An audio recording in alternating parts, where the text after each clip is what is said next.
check, check, check.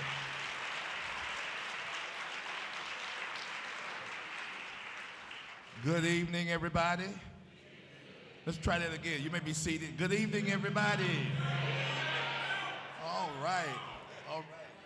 We'll let everybody get seated. Let everybody get seated. We are happy that you are here today. And great things are going to happen because we're all here today. First and foremost, this is the place of worship. Somebody say worship. And there are some house rules that we would just like for you to observe. We appreciate the opportunity to partner with you and to inform the community about opportunities to improve education here in Rochester, New York. You ought to clap your hands right there.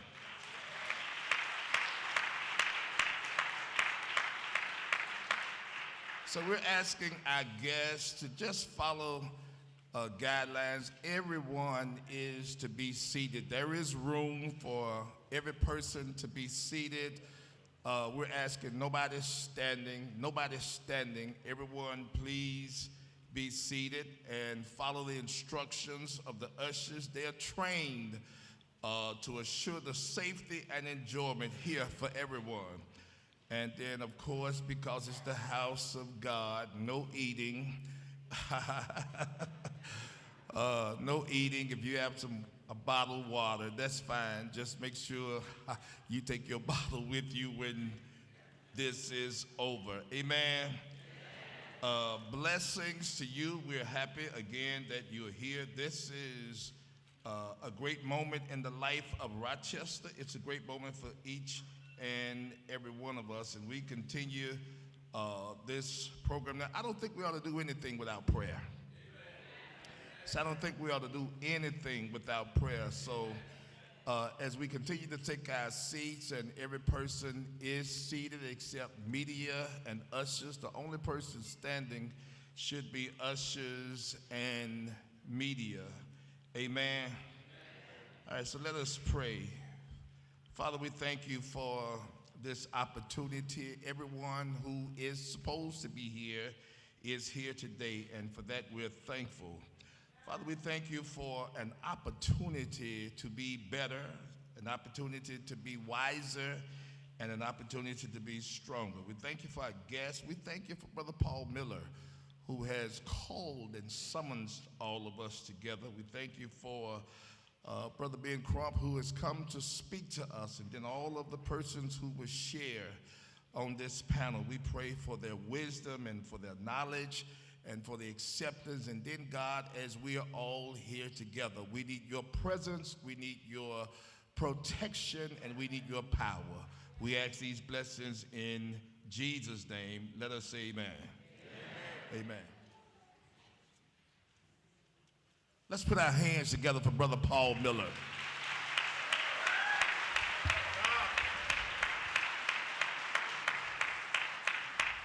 Good afternoon, everybody. So we're going to start with a little spoken word. We have Radical Rashad, who is going to give us a little inspiration to get things going. And this brother has a long list of credits. He is a host on 105.5 The Beat. He also owns a PR company, Everyday People. Get your communication needs taken care of. This is a good brother. He's also a member of another Divine Nine organization. We have a sea of purple and gold here that is, needs to be recognized. But there are some other brothers out there doing some work too. Yes, Alpha Phi Alpha, I want to recognize, and all the other Divine Nine in the house as well. But without further ado, Radical Rashad.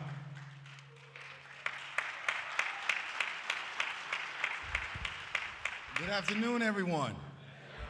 Proudly representing the black and old gold. Hey, Phi! There we go. My name is Rashad Smith. On radio, I go by Radical Rashad. I'm the host of Everyday People Show, which comes on the Beat 105.5 FM Monday through Friday from 7 p.m. until midnight. So I'm here to get you mad. This ain't just a town hall, it's a wake-up call. The education crisis is real, it's here, and it's loud. But too many of us are still silent, we're still waiting, and we're still unbothered. Dr. Paul Miller said best, we ain't mad enough yet. Most recently, Dr. Paul Miller and Reverend Sebron Johnson joined me on Thursday evenings for a special segment inside my show that we called School of the Hard Knocks. We talked education, not just test scores, but the reality of what's been happening in our hallways, inside classrooms, on the street blocks, and how they lead to too many of our kids straight to concrete and cold steel. I see it up close and personal every Thursday and Friday at Monroe County Children's Detention Center, where I facilitate weekly workshops. Young men, bright minds, big dreams, stuck in a cycle that wasn't built for them in the first place. Yeah, they made mistakes, but as we look deeper, we'll recognize that they're under-resourced, overlooked, underserved. No role models who love them without conditions. No community to show them how to rise above survival. And when survival is all you know, you do what you can to make it happen. What I see in a detention center is way too familiar to what I've seen as an educator in this city. The food they eat, the lines they walk, the permission just to use the restroom. So I've concluded, maybe not a popular opinion, a part of the way we've been doing school is prison prep. I'll also say this, as a black man, my presence is not optional. It is essential, it is a lifeline, it is hope in human form. I'm reminded by scenarios as such. At the conclusion of one of the programs where the youth are detained, one of the young men looked at me and said, "This is the first time I felt loved." And now I didn't cry, but I wanted to. Understanding that in just 6 weeks and only 2 hours on Thursdays and Fridays, that I was able to make that type of impact. We need that energy to spread like COVID. When the whole world shut down, we reimagined because health and wellness were in danger. Well, the education crisis, it's worse.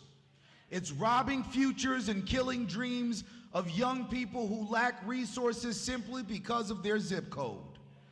Let this be something that gets you going. I hate to break it to you, but there's a hidden agenda today, and that's to get you mad. Look for the thing in this town hall that ticks you off so bad that you cannot leave without deciding to take action. Or find the thing that lights your soul, the spark that makes you ready to lead, ready to fight, ready to flip the system on its head. As much as this is about policy, it is about our kids. It is about our community, our future.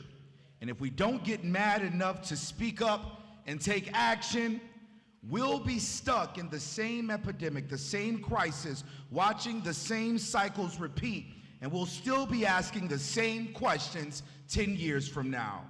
So let's listen, let's learn, and let's get mad enough to make and take action today. Rochester, it's time to get mad. Thank you.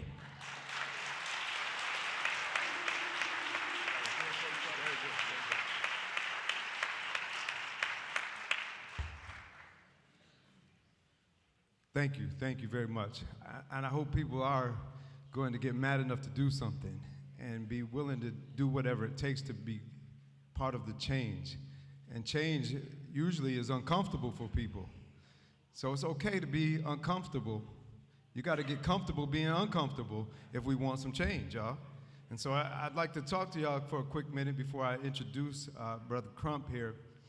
And I'm going to start with that I wasn't always Dr. Paul Miller, right? So I grew up on Hudson and Joseph Avenue. I grew up in the projects over there. And as I grew up in the projects over there, I grew up in a household that was addicted to drugs. There was domestic violence going on. We lost our house, and that's how we got to the projects.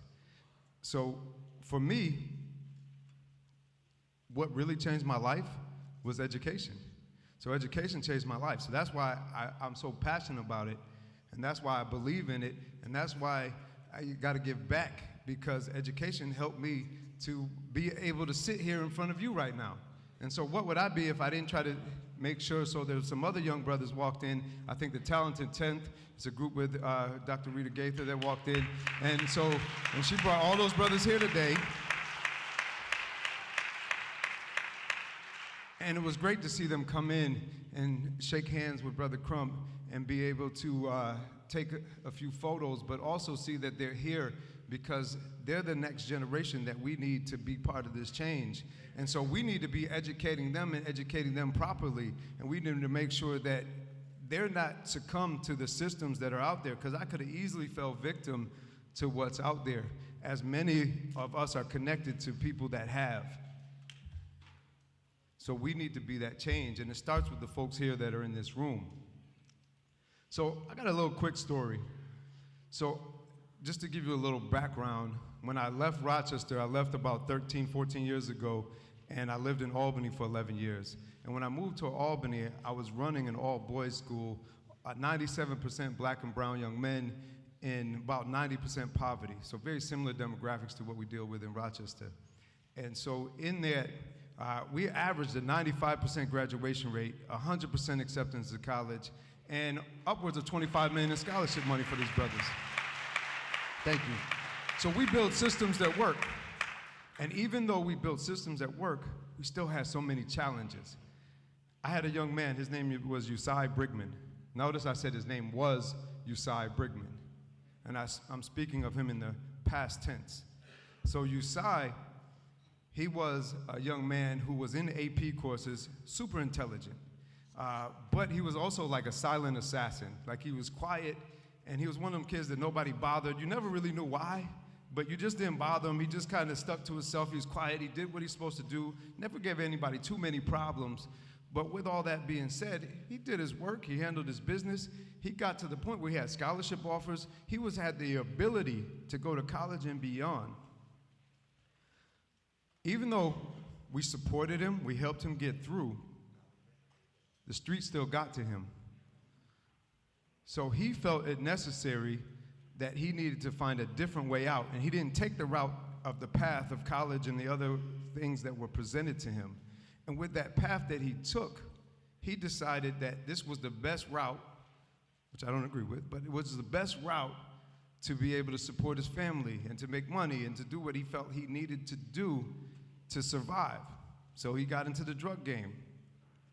And so as he got into the drug game, this was about 3 years ago, so he was out of high school for a few years. I got a call in the morning time one morning that said that Usai Brigman was shot 17 times and was left for dead outside on the street. And what killed me about that is he left a daughter behind, that the streets got this boy, but he had a chance to leave. So I immediately started thinking, like, what could I have done different? What could I have done better? How could I have done something to help change this young man's life? So even though, yeah, we got him to college, that wasn't enough. We got to build systems that begin to reframe the culture within this city. Because I'm going to argue, and I'm going to tell y'all right now, y'all not doing enough.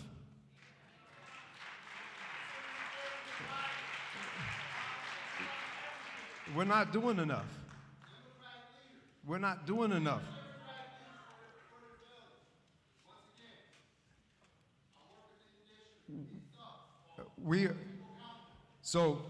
And that's all right. That's all right, brother. We hear you. We are all fed up. We are all tired.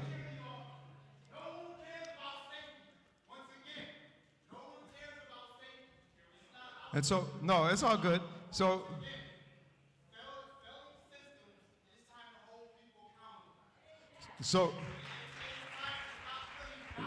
right. And as much as we want to hear you, brother, I'm asking you not to interrupt my message and say, well, I don't want to interrupt yours, right? So you need to be heard. And I know you're angry, and I'm glad you're angry, and I appreciate that. But we need to do something with the anger, and we need to turn it into action. And you need to use that voice in the right way. And that goes for everybody in this room. So thank you for standing up. Thank you for saying something. Thank you for speaking your mind, brother. But just don't interrupt me.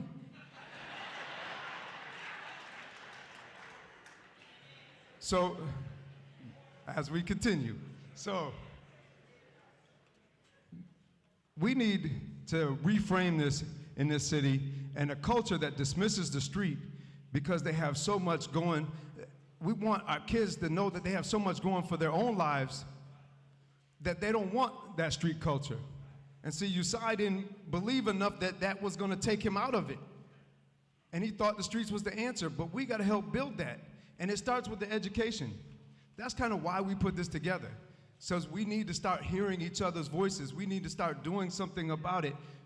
I think we also need to be a little bit scared and worried because we know there's new administration coming in, and this new administration, Lord knows what they're about to do. Are they getting rid of the education department? That's a whole nother conversation for another day, y'all. We got to talk about that and figure out what that means, good, bad, or ugly.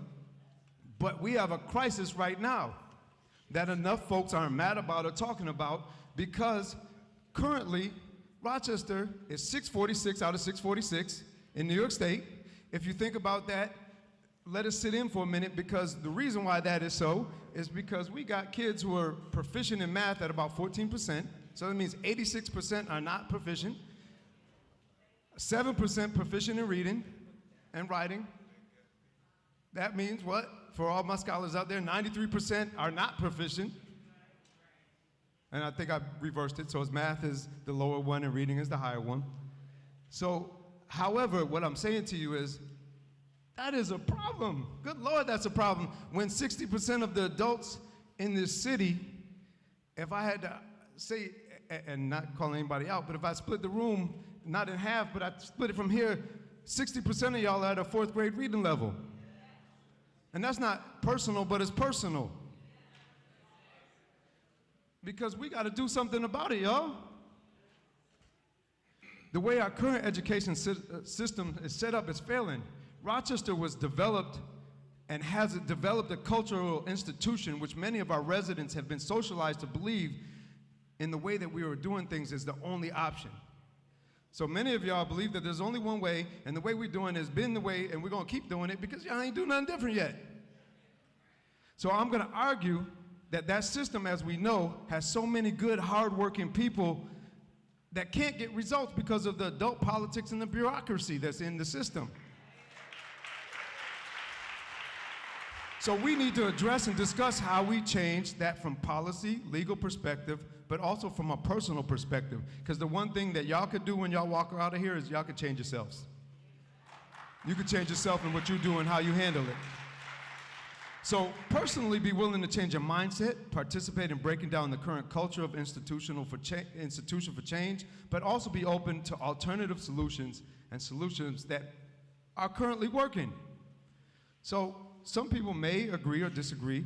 However, what I will tell you is currently, and we are charter champions, right? So the charter schools, there's 27 charter schools in Rochester. There's 9,000 of our kids in Rochester charter schools. And with those 9,000 kids, 90% of them grow up in poverty, and almost all of them live within the city limits and propers. Now currently, which isn't enough, the schools are getting about 3 to 4 times the results of our Rochester City School District. Now, I love the district because I'm a product of the district. I'm not here to say anything bad, but I'm pro-good school. But what I will say to you is if we got something that's working and 3 to 4 times the results, which still isn't enough because that puts us at about 40%, that's still not enough. So the charter schools aren't perfect, but there is a viable solution in them, but it's not the only solution. For my people who are in the audience, they will say there's other solutions. There is other solutions. There are a lot of perspectives on charter schools, even some myths that are often untrue and realistically only tell about 10% of the story. It tells the narrative that the politics and bureaucracy of the cultural institution wants you to believe. As I move forward, I will have an ask for you today. I will have an ask for you, and my ask is a solution that won't solve the entire problem, but it may help support 9,000, which will be 10,000 kids soon. That is 30% almost of the kids in Rochester. So you can't say that you want equity and not, I want equity for some kids, but not all kids. And I'm not saying don't help the district kids. I'm not saying don't help the kids in private schools. I'm not saying don't help the kids in homeschool. All those kids are important. If they're in this city, they're important, and we need to help all the kids that we can help. But what I am saying to you is don't overlook those 9,000, going to be 10,000 kids in charter schools. And when I say that, right now they're getting 55 cents on the dollar. The funding comes from the state. It doesn't come from the district. It gets passed through. And that 55 cents on the dollar that those kids get is not enough to produce the results that we need, even though they're 3 to 4 times higher. You can be mad about that as well. We need to be mad about other things. We're going to address it holistically. We're going to talk about all the different things today. But what I'm personally asking you is also to be mad about that. If you want equity for children, you want equity in that as well. So outside, there is going to be a booth where you can sign some letters, because one of the things that you could personally do to get the change is to get our legislators to listen. Get our legislators and our elected officials to listen and let them know that it's also important to you. Even if your children goes to a district school, but you believe in equity, go sign one of those letters, because we need equity for all of our kids, including our district and our charter kids. So what I'm asking you to do is please sign that letter and make sure that your voice gets heard, because we're going to personally mail them and send them to your kids. Come find her at the table. She will be out there to sign those letters. So please make sure that our parents from Charter Champions, from Child Champions, representing Charter Champions is here, and please sign those letters. So I say all this to say, just we're looking for the equitable funding. We're looking for that. That's one solution. That's not only solution. So that's just something that we need to talk about today. It's not the only thing we need to talk about, but I need y'all to hear that because it often gets overlooked. So just to format today, some housekeeping items real quick as I get off this podium and I'm turning it over to somebody that y'all been waiting to hear, not me. Isn't that crazy though? Y'all don't want to hear me. Y'all want to hear this brother over here. But it's okay. I need a little love too. Now, when you walked in, I'm hoping that you got a 3x5 card. So if you got the 3x5 card, what I would love for you to do is if you have any questions throughout the day, or you have a statement, or you have something that you would like to be heard, I would like you to write it down at some point in time. At the end, we're going to have about 30 minutes for community questions. When we have those, we're going to go through and we're going to answer as many questions as possible. When those questions get answered, we'll try to move on to the next ones as quick as possible. To be honest, we're probably not going to get to everybody's question and everybody's statement. This is the start. It's not the end, and it's only a beginning. However, also, outside, there's a easel with a board on it, the community voice section.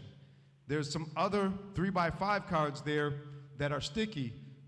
If you have something else you want to say that's important, please put it up there, because our parent advocacy group is going to go through, analyze the data, and then they're going to get that information up on the website. So we still want to make sure people's voices get heard. So make sure that you do that. Just as far as also the letters are out there, and just guidelines for the meeting, real quick. Not that I should have to go through this, but sometimes feelings and emotions get involved because we're talking about a topic that's very crucial here, and it's our children's lives involved. So I'm not trying to hush nobody or kick nobody out of here, but what I am trying to do is make sure that the event comes off without a hitch and that people are able to be heard in their perspectives, and we have some real experts up here, and we want to give people voice as well. But we want this to be a start and not the ending. So please respect everybody. Treat all speakers and panelists with respect. Focus on solutions, right? We could live in this problem. There's nobody in here that doesn't know that we have some issues here. So we know there's problems, but let's focus on solutions, y'all. Stay open-minded, being willing to challenge your current beliefs. Stay on topic. If you ask a question, make sure it's on topic. Don't make it personal. It's not personal time to get legal advice from Brother Crump here. So he charges a lot for that service. Y'all see this man afterwards for legal advice. He'll tell you how to sue because your dog got hit and all that other stuff. So ask thoughtful questions. Work together here, because it does take a village to solve this, and we do got to come together, y'all, and make sure that we solve this. Follow my lead, because I'm the moderator for today, and just honor the event's purpose, and that's to start to challenge this crisis we have here in Rochester. And so as I introduce the world-renowned civil rights attorney, there will be a video that is going to be played, and then he will come up here. So hopefully they got that all queued up. I know I'm dealing with professionals over here. So Ben Crump is a world-renowned civil rights attorney known for his unwavering commitment to justice and advocacy for marginalized communities. Often called the Attorney General for Black America. He has represented families in some of the nation's most high-profile cases, including those of George Floyd, Trayvon Martin, and Breonna Taylor. His work has sparked national conversations about systemic racism, police reform, and social justice. Now, I'll be honest with y'all, I knew if I didn't bring somebody who had a large voice like this, I would have had 60 people in this room. And so I had to bring this brother in and break the budget because we need y'all here to be a part of the solution. Ben Crump's dedication extends beyond the courtroom as he continues to champion equity and human rights through legal advocacy and public engagement. But this brother doesn't always only talk about it, he really breathes this. So on the ride over here, all he was doing was handling business to make sure that he continues to be in this fight. Like, this brother lives this, and it's not just what he is, it's who he is. So without further ado, I'd like to introduce my brother, Ben Crump.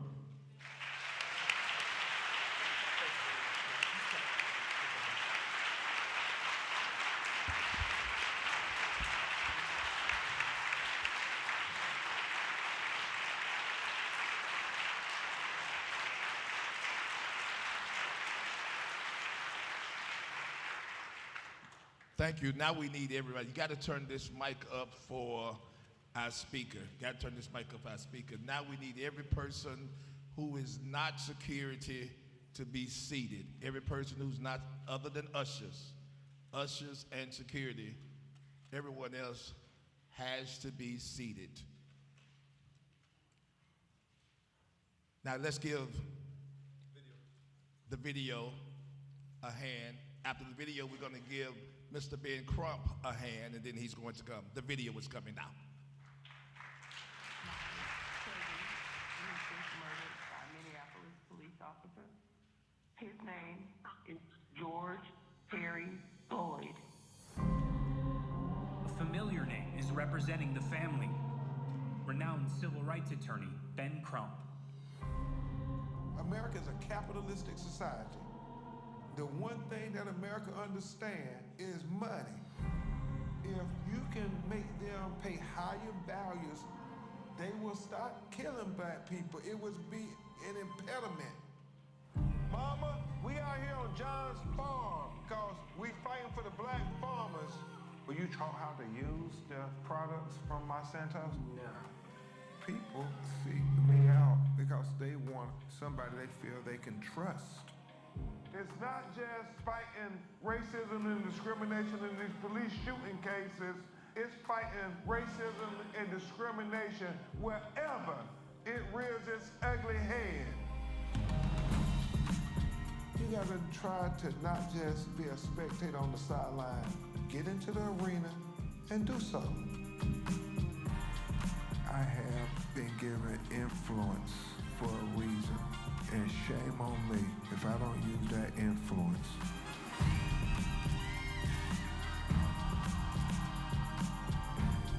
I know who I am, and I know whose I am. Always argue what is right.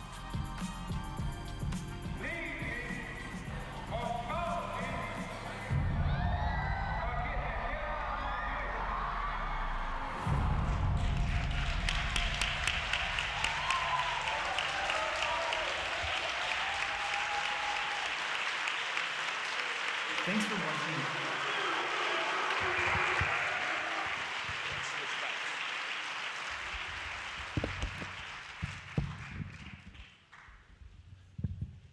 Thank you. I'm so very honored to be here, to be with you, Rochester, New York, on this Martin Luther King celebration weekend. And I know it's a lot going on in the world. I flew in from Los Angeles, where we're representing people who were killed in the Altamira, the black community of LA County.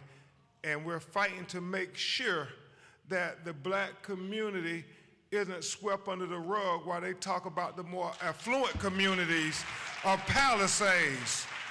Because, as Dr. King said, we all have a role to play in this struggle for equality and justice. Everybody got a role to play. Dr. Miller got a role to play. Reverend Harvey got a role to play. The brother who stood up got a role to play. The Omegas got a role to play. The school teachers got a role to play. And the citizens of our community, we all have a role to play to make sure that we can get equality and justice for all of our communities. So, before I begin to make my arguments to you today, I want to take a point of personal privilege just to recognize a few special individuals. And I know Dr. Miller got me on the time clock, so I don't want to be held in contempt, so I'm going to make a concise argument, Dr. Miller.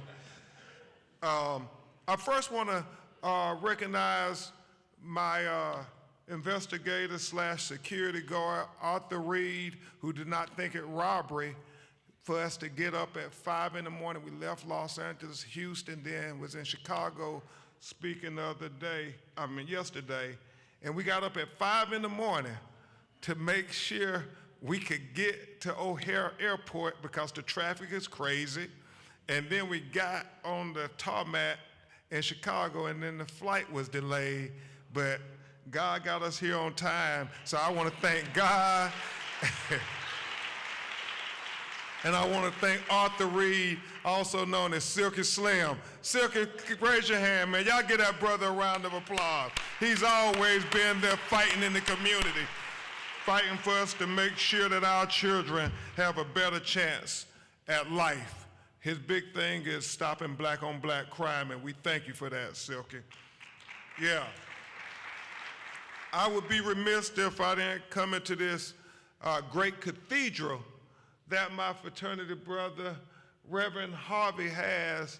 I mean, this beautiful cathedral, and speak truth to power. So y'all give a great round of applause for the shepherd of this church, Reverend Harvey.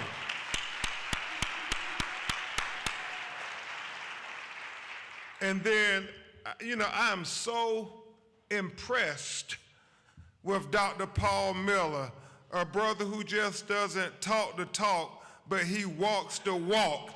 Thank you so much, Brother Miller, for making a difference in your community and convening this important conversation. Y'all give him a great round of applause. We should do better than that. Let that brother know we appreciate him. I understand how hard it is when you fight at home to make a difference. So thank you, Brother Miller. Thank you. And certainly to my fellow lawyers and judges and members of the legal community, I would like all of you to stand and be recognized, because we're in this together, and even though they give certain ones of us attention, we're all in it together. So with all the lawyers and the judges and legal professionals, please stand and be recognized. I'm standing on your shoulders, and I pray that you can stand on mine as well. And then finally,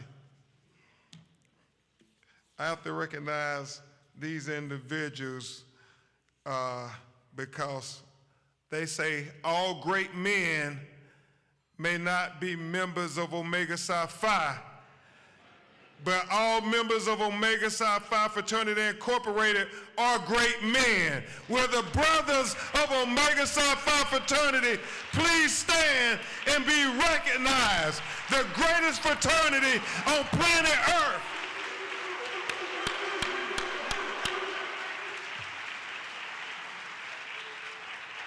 And special recognition to our 39th Grand Basilisk, Dr. Andrew Ray from Rochester, New York.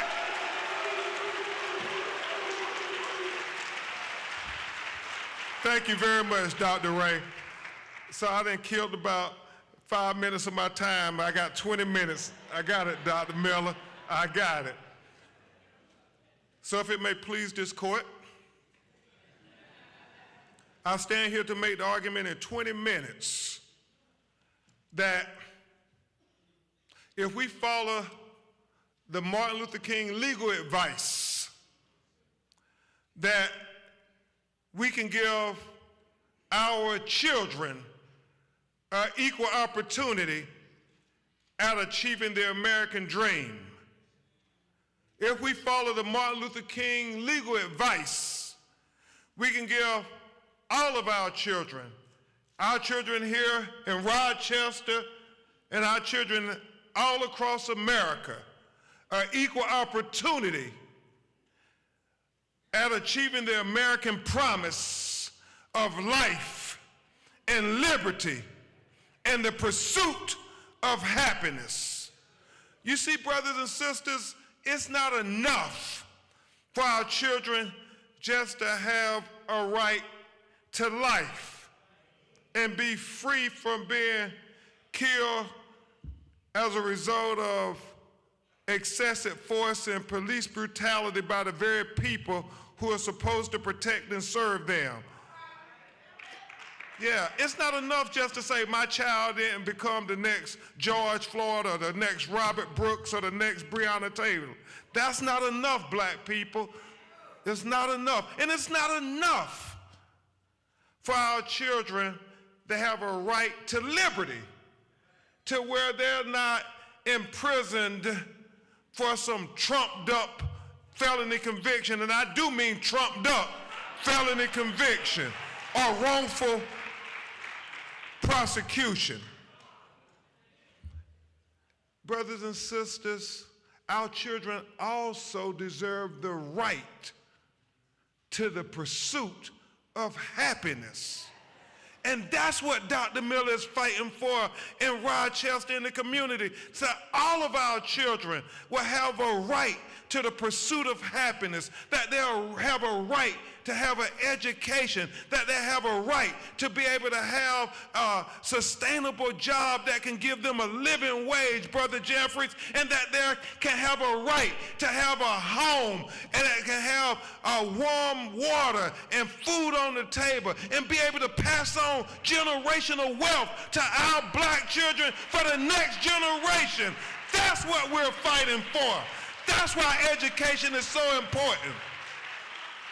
It is the great equalizer. And so I applaud you, Dr. Miller, what you're fighting for in Rochester. And that's why if we make sure we follow Martin Luther King's legal advice, we can make sure all of our children, black, white, brown, all of our children can have an equal opportunity at this American promise. What is Martin Luther King's legal advice, you ask? Well, brothers and sisters, the legal advice that Martin Luther King shared with the world came from his letter from the Birmingham jail, which I submit to you is one of the most profound essays ever written in the course of human history. And you have to remember the context of which Dr. King wrote that letter. He was down in Birmingham, Alabama, fighting for black people to have the right to vote. And because he did that, they put him in jail. And I know we have a revisionist history in America today, and we'll talk about that in a minute. But you know, now Dr. King is celebrated and loved and exalted by everybody. Everybody loved Dr. King. Everybody marched with Dr. King. Everybody celebrating Dr. King. But when Dr. King was marching, fighting for black people to have equal rights, he was one of the most hated people in the country. I mean, They didn't want King coming to their city. They wouldn't want King coming to Rochester. They didn't want Martin Luther King coming to Chicago. They didn't want him coming to Los Angeles. They didn't want him coming to Birmingham. But thank God him and young people like John Lewis and the activists came anyway. You see, when Dr. King was sitting in the jail, his attorney, Fred Gray, another great Omega man, came to the jail and he slipped him a copy of the Birmingham newspaper. And on the front page was an op-ed from the Ministerial Alliance, the other ministers, the other preachers, the white preachers in Birmingham who wrote a letter saying Martin Luther King should just get out of town. He should not have come to Birmingham, that he was just an outside agitator. He was a race baiter. He was a troublemaker. And they wanted him to go back where he came from. I mean, Dr. Ray, they called him everything but a child of God. These are his fellow ministers. And so the New York Times asked if Dr. King could give a response. And Fred Gray gave him the newspaper and snuck him one sheet of his legal pad. And Dr. King read the letter, and then he started writing. And he wrote on the front page of the letter, the paper, he wrote on the back. He then wrote on the margins of the newspaper to share his thoughts. And what he gave to the world was something so profound. I mean, it was riveting what he said sitting in a jail cell and told the world. Now, most people think he was just talking to those preachers who were criticizing him. But I submit to you, brothers and sisters, he was talking to all of us. He was talking to all of us, and most people remember what he said when he said in the letter that a threat to justice anywhere is a threat to justice everywhere. We all remember that. But I submit to you, what was more profound in that letter was what he said when they said, well, why do you feel an obligation that you, Martin Luther King, should be here in Birmingham, Alabama, fighting this battle?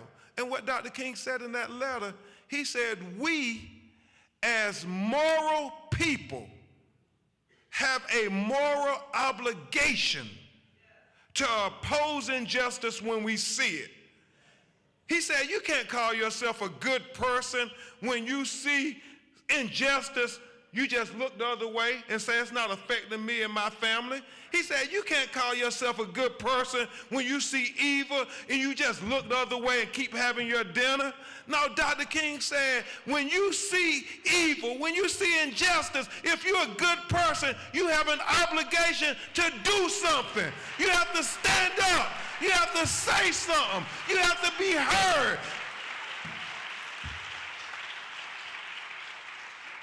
And so he said, I have an obligation to oppose the unjust laws. And he went on to say, so I can break it down and make it simple for you all, Rochester. He said that just because they tell us it's legal, he said that doesn't make it right.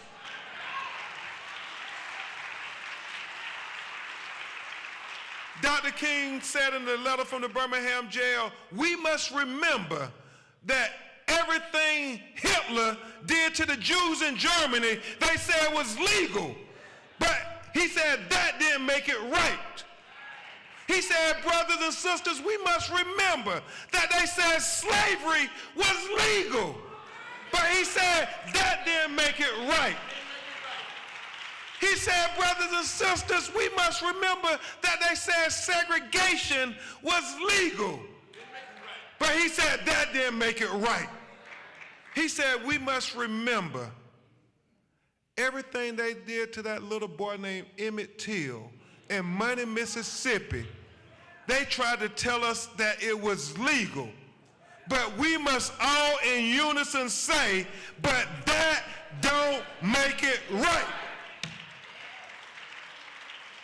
And I tell you, brothers and sisters, they will try to tell us everything they did to Breonna Taylor in Louisville, Kentucky was legal.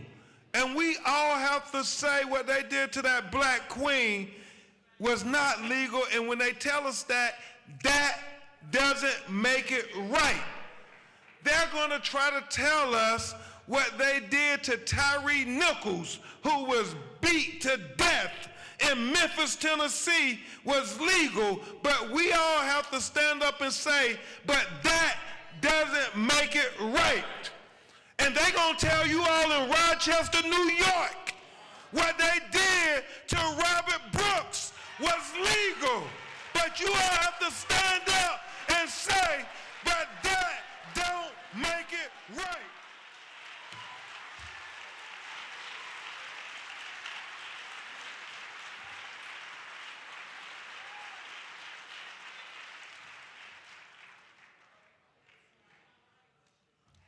You see, brothers and sisters, they are going to always try to engage in the intellectual justification of discrimination. We're seeing it happen all across America right now. I mean, this attack on everything that made progress for black people in America. They're attacking DEI, they're attacking black literature, they're attacking black history. I mean, Dr. Miller, I never thought in 2025 that we would be arguing whether diversity was a good thing or not. You couldn't convince me of that. I wouldn't have believed it, Reverend Harvey. That, I mean, in our day, we thought we had all fought that war a long time ago, and we won that war. But we are fighting whether diversity is a good thing or not. And it's just sad, man, because it's so elementary. We know that the more people you have at the table from different and diverse backgrounds, the better outcomes we will get.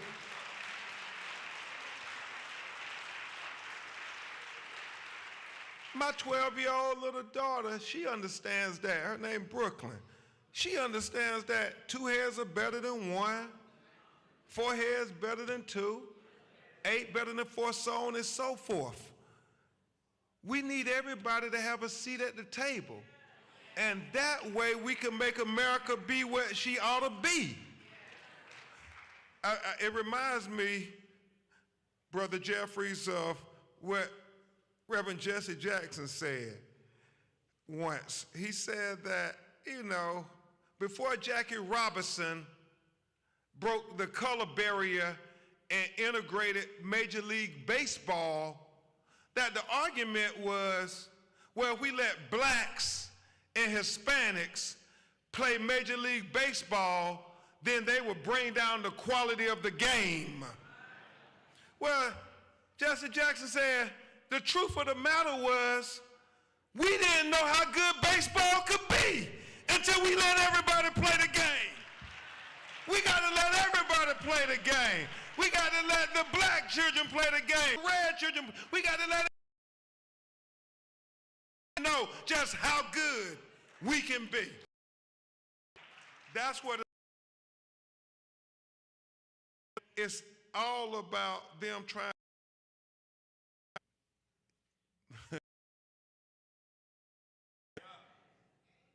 They'll reinvent a narrative that was never. And we have to continue to stand up and hold their feet to the fire. Now more than ever, brothers and sisters, now more than ever, the teachers, bro, we got to teach real history. We got to teach real history.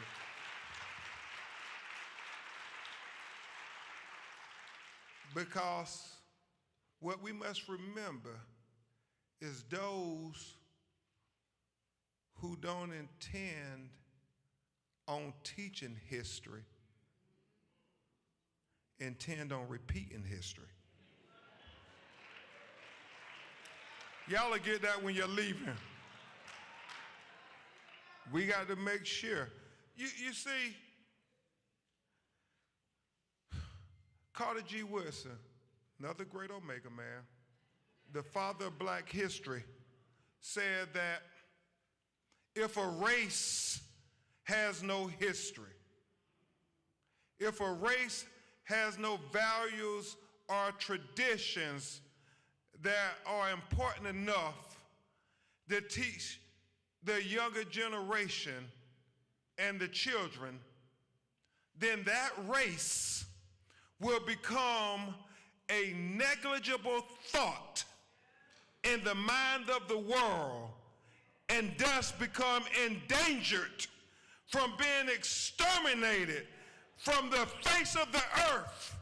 And so I say to the elected governor in the state of Florida and the elected governor in Texas and any other elected official anywhere in America who thinks that they can exterminate our black literature, exterminate our black history, exterminate our black culture, that they got another thing coming, because we are unapologetic defenders of black life, black liberty, and black humanity. And that there would be no American history if there was not black history. We got to teach all of our children that all of their culture and all of their history contributed to the greatness of America. The white children need to know just as much as the black children about black history. And the brown children need to know about our black history, and we need to know about Hispanic history. We all need to know what everybody contributed, because everybody contributed to making America this great nation. We all had a role to play in it. And you can't erase any of our role out of it, despite how much they're going to try in the next 4 years. We can't let them do it, brothers and sisters. We can't let them do it. So as I make ready to try to conclude my arguments and not be held in contempt of court, I want to leave you with these 2 quick points. Ben Franklin said that democracy is like 2 wolves and a lamb voting on what to have for lunch. You ain't got to be as smart as Dr. Miller to know who's going to win that vote. But Dr. Ray, he said liberty is making sure that that lamb is well armed to protest that vote. So brothers and sisters, what we're trying to do, what Dr. Miller is trying to do, is make sure that we make sure our young lambs of color, our young marginalized lambs are well armed to protest being targeted for the school to prison pipeline. We're trying to make sure that our young lambs of color are well armed to be able to protest the prison industrial complex. We're trying to make sure that our young lambs of color are well armed to be able to protest voter suppression. We're trying to make sure that our young lambs of color are well armed to be able to protest environmental racism. We're trying to make sure that our young lambs of color are well armed to be able to protest denial of access to quality health care. We're trying to make sure that our young lambs of color are well armed to be able to protest denial of access to capital. brothers and sisters, we are not trying to tell our young people, Silky Slim, to be well armed with guns and bullets or any measure of violence. That's not what we're saying. What we are saying to our young people is we want you to be well armed with intellect, with diplomacy, with strategic thinking. Because brothers and sisters, if you don't remember anything I said today, if you don't remember anything I said at this great Mount Olivet Baptist Church, I got it right? If you don't remember anything I said during this Martin Luther King weekend celebration initiated by Dr. Miller here in Rochester, New York on January 18th, 2025, I want you all to remember this, that the enemies of equality will not win this war in the struggle for equality and justice for all, as long as we make sure that our children are more intelligent than those who will seek to oppress them. As long as we make sure our children are educated and intellect, then the enemies of equality will not win. Our children will win. And that's why it is so important what Dr. Miller is doing. So, my final point, Dr. Miller, and then you can call the Sandman out.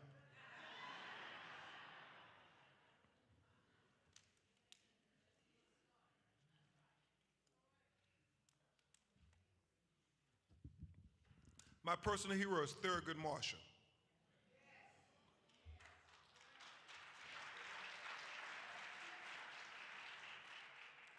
Thurgood Marshall said at the bicentennial celebration of the signing of the United States Constitution in 1976 that the basis of the United States Constitution is simply this. He said that a black baby born to a black mother,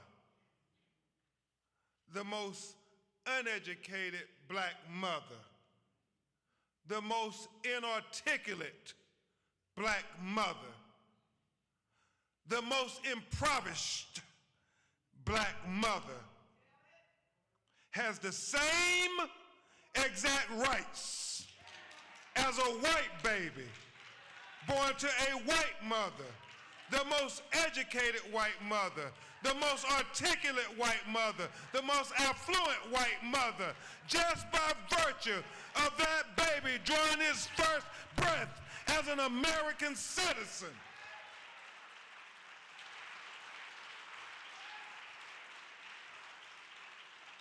Now, Justice Marshall said, I know that's not the case in America today, but I challenge anybody to say that's not a goal worth fighting for. I challenge anybody to say that's not what makes America the great beacon of hope and justice for all the world to marvel. So, brothers and sisters, when we fight for justice for the George Floyds of the world, when we fight for justice for the Trayvon Martins of the world, when we fight for justice for the Breonna Taylors of the world, when we fight for justice for the Tyree Nichols of the world, when we fight for justice for the Ahmaud Arbery's of the world, when we fight for justice for the Oscar Grants of the world, when we fight for justice for the Michael Browns of the world, when we fight for justice for the Alton Sterlings of the world, when we fight for justice for the Altiana Jeffersons of the world, when we fight for justice for the when we fight for justice for the Robert Brooks of the world.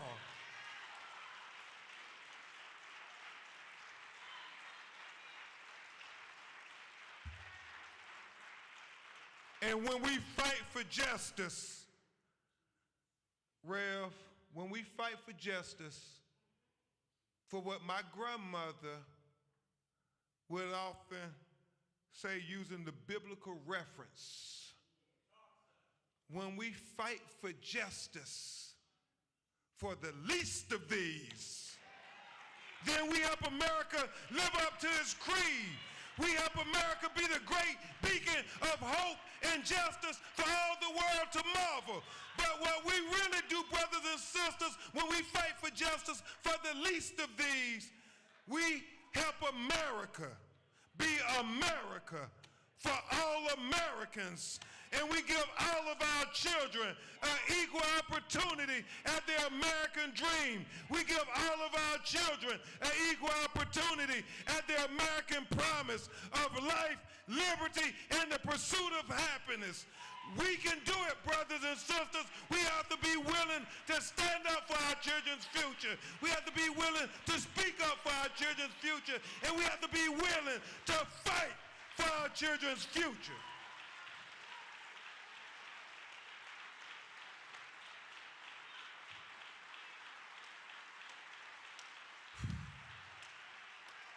And Reverend Harvey, I know I'm in church, but we got to be willing to fight for our children's future. Our children can never ask the question of us. My daughter can never ask me the question, Daddy, do you really mean it when you say Black Lives Matter? No, no, no. I don't want my children, none of our children have to ask that question ever. Because I want them to see in what we do, not what we say, that we believe in their future so much that we're willing to do anything for them, even if that means to die for them, to make sure that they have a future where they can experience the American dream too. And we have to be willing to fight for our children's future, Rev, until hell freezes over. And then we better be ready to fight on the ice. Thank you. I rest my case. God bless.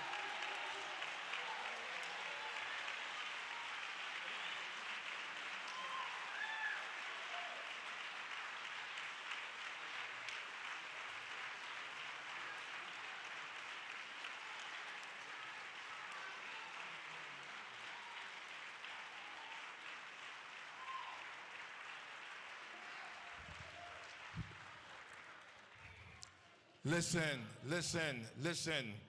And there is a place and a space for each one of us today. Ushers, help me with baskets. There's a space and a place for each one of us today. Everybody should be seated except ushers and photographers. There's a space and a place. Ushers, I need baskets quickly. Listen, have we not been blessed?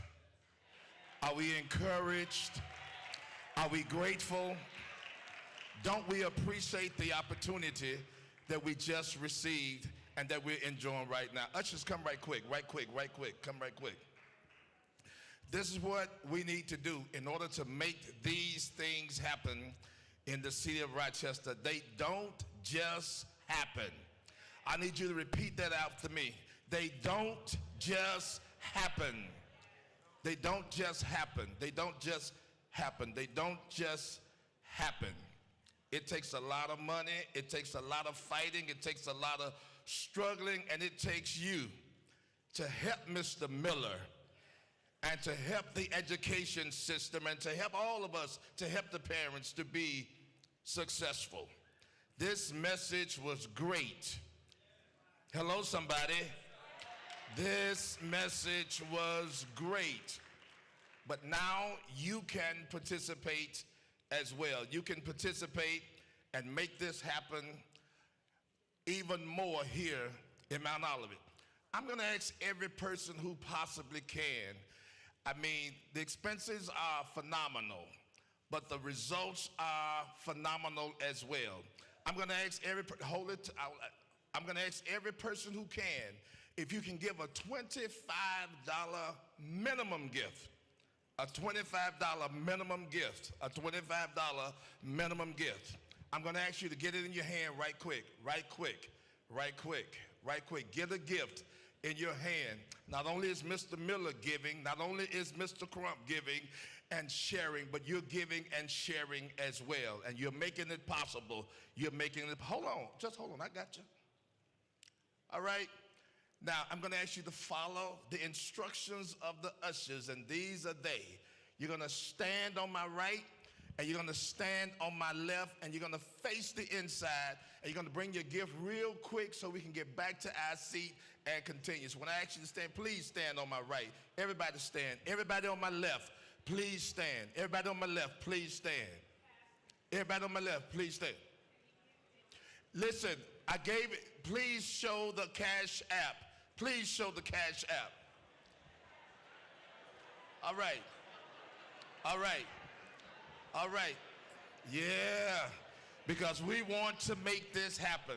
All right, start from the rear. Start from the rear. Ushers, bring them out quickly so we can continue. Ushers, bring them out quickly so we can continue. Bring them out quickly. Bring them out quickly. Please come quickly. Everybody should be standing. Everybody should be standing. Everybody should be standing. Bring them out quickly. Pardon?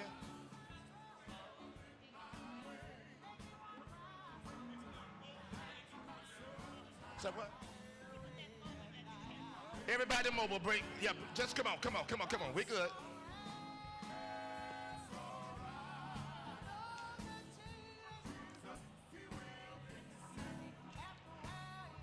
Yeah, they say if you're not mobile, there's only a few people in here not mobile. Ushers, where are you? Help me, ushers. Y'all stay here, y'all stay. Come on, bring your gifts, bring your gifts. Somebody said talk is cheap. We all got to give our fair share. Thank you so much.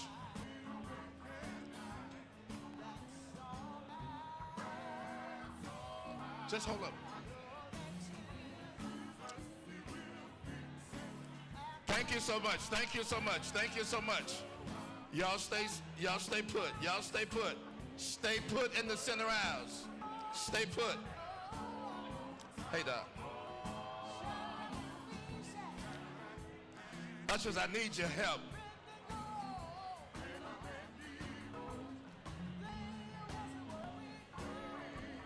Will this section take a seat, please? And will this section take a seat?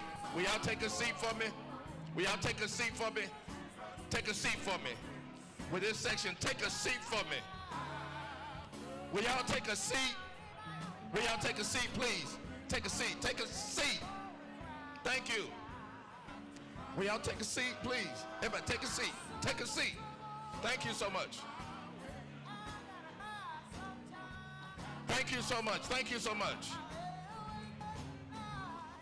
Everybody here, take a seat. Thank you. Just stay seated so the aisles can stay clear. Gina, she will fix it. Thank you so much. Thank you so much. Thank you so much. Thank you so much. Thank you so much. Thank you. Keep moving. Keep moving. Thank you. Thank you so much. Thank you so much. Thank you so much. If you're writing a check, make that check payable to Paul Miller.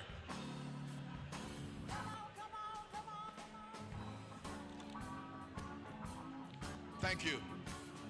Thank you. With the center aisles, both center aisles, please stand, face the inside.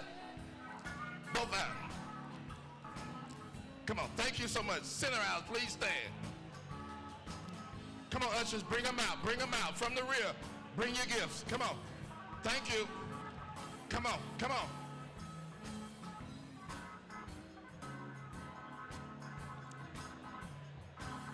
Come on.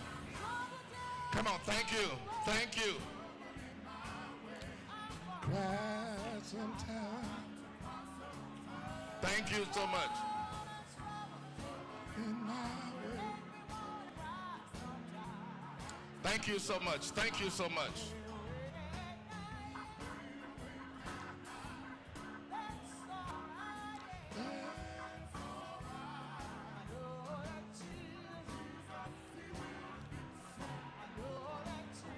Bless you. Bless you. Thank you so much.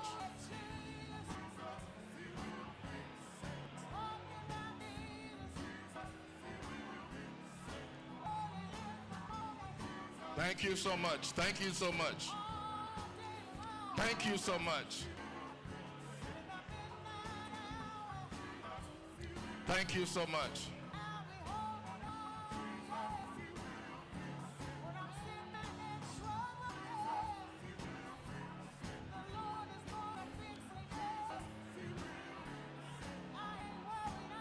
Thank you so much. Thank you so much.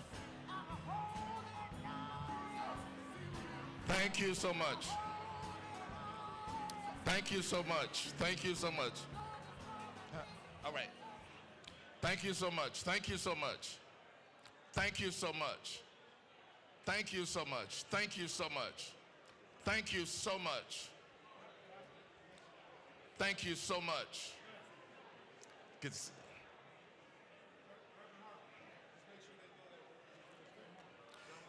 Listen, the panel starts as soon as we get seated again. The panel starts as soon as we're seated. The panel starts as soon as we're seated. The panel starts as soon as we're seated. Brother Cowan, Dave Cowan. Dave Cowan. Dave Cowan. Come here. Thank you for taking your seats. Thank you for taking your seats. Quickly. Quickly.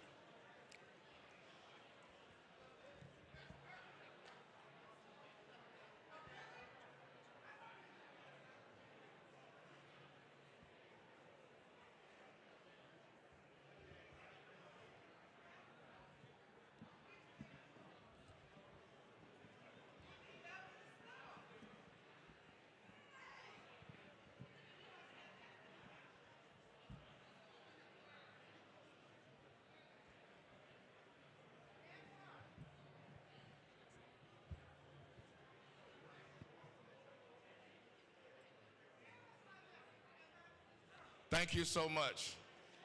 All right, you may be seated. Father, we thank you for these gifts, and we thank you for the givers. In your name we pray, amen.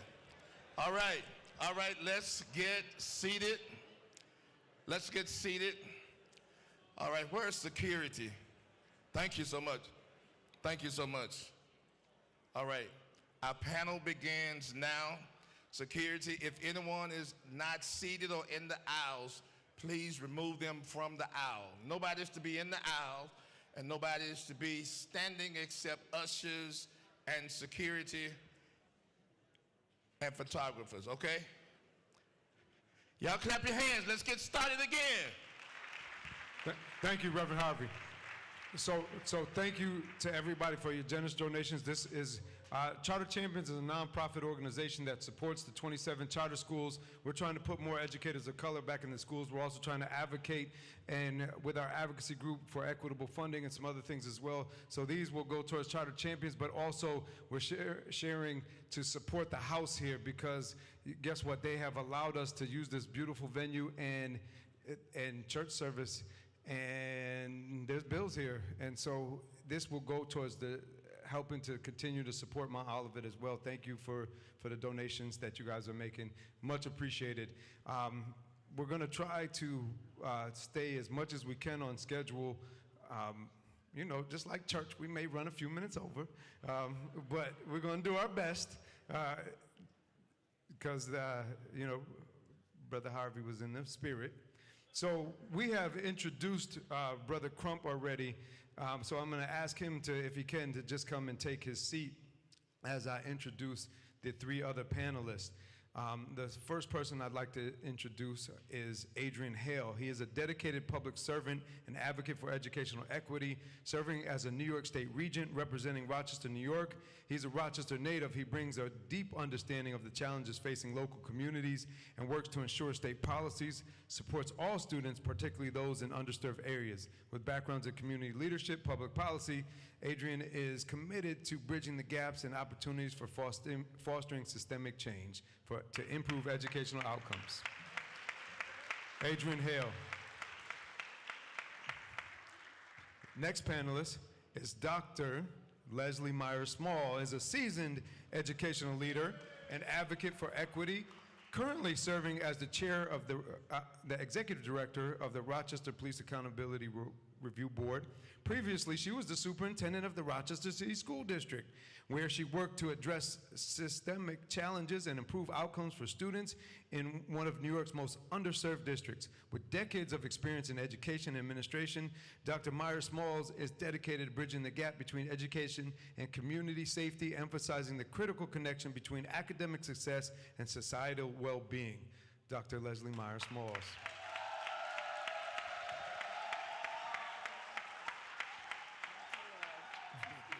All right, we got the Soros in the house. See you. And last but not least, I have Reverend Sebring Johnson, who is a seasoned, passionate advocate for educational excellence and equity, serving as the CEO of Exceptional, an organization dedicated to supporting and empowering charter schools with a strong commitment to underserved communities. He works to dispel myths surrounding charter schools and highlights their role in providing high-quality educational opportunities. As both a faith leader and an educational advocate, Reverend Johnson focuses on fostering collaboration between schools and communities to ensure all children have access to the resources and support they need to succeed. Reverend Sebring Johnson.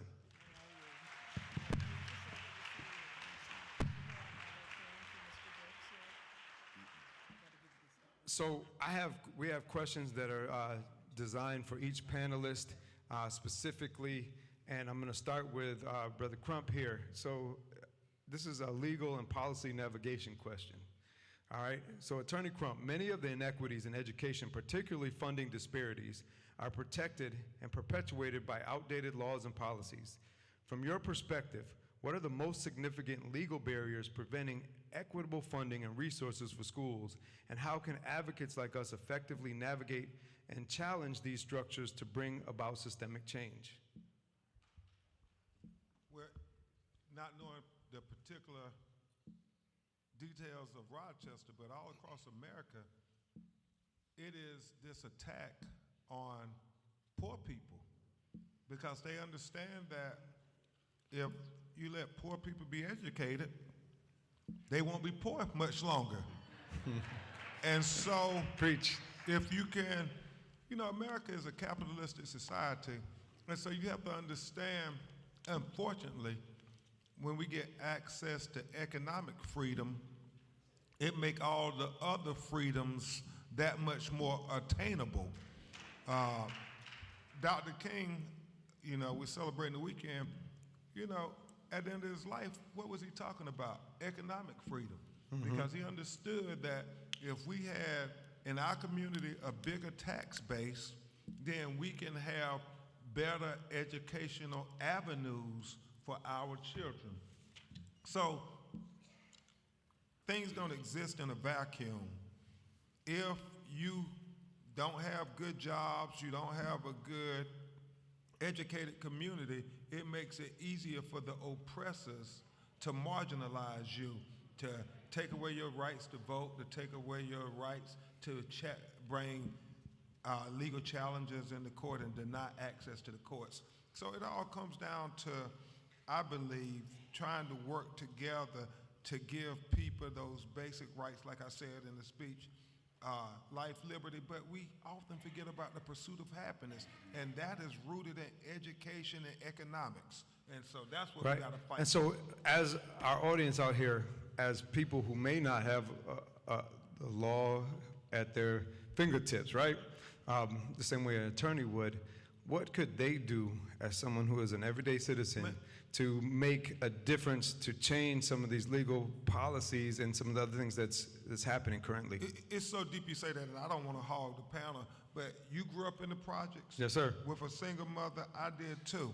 But my mother understood the importance of education, and this is a great opportunity for anybody who think that there are not resources out there. I see my fraternity brothers, I see the Deltas, I see the Alphas, the Zetas, all these fraternities who have mentoring programs. I didn't know any black lawyers in Lumberton, North Carolina.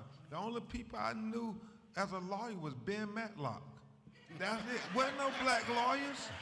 And then I learned about Thurgood Marshall.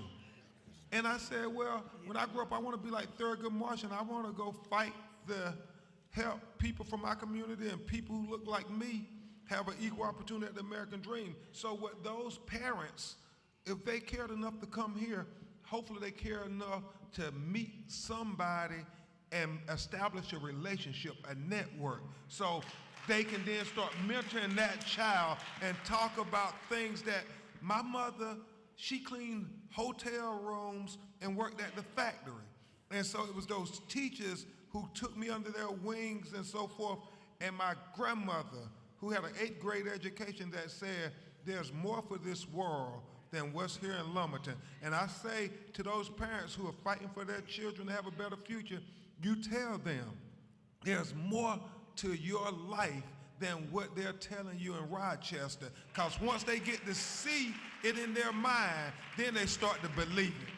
Thank you, Brother Crump. Adrian, you want to follow up with this something? Yeah, I want to piggyback on that just a little bit, because to Mr. Crump's point earlier, and you gave us a powerful speech today, sir, that we need right now, especially with the incoming administration. I want to make sure we all leave educated to understand what this legal and policy framework actually looks like. So there's a decision by the New York State Court of Appeals, that's our Supreme Court in this state, called the CFE. Do you know what New York State says is the sound basic education for a child? As long as they can read a ballot and perform jury service, that's an educated child. I don't think anybody in here thinks that that's sufficient.